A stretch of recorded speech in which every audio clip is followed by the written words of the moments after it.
Hi dear friend, welcome back to my another video. Today in this video I'm gonna show you how to change TP-Link router password. Before that, please do subscribe our channel and also hit the like button of this video. So let's start the video. First of all, connect your laptop or PC to your Wi-Fi router. Then open your Chrome browser and type here router IP address, that is 192.168.1.1. This is the IP address of TP-Link router. Okay, you will also find it in the router's backside. After typing this address, you will see here your router model name, so click on it.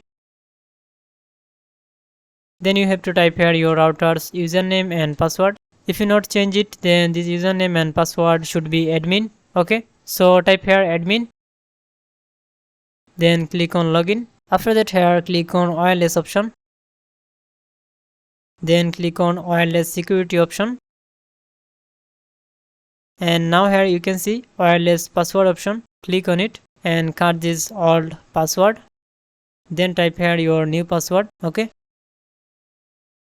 after that scroll down and here click on save. Then your router will be restart automatically and also it will disconnect from your old devices. So now you have to connect it manually. So let's connect it to our laptop.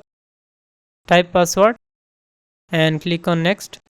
You can see this password is changed and also Wi-Fi is connected. So friends, that's the way how you can change your TP-Link router password. I hope this video is helpful for you. Please don't forget to subscribe our channel and also hit the like button of this video. Thanks for watching this video.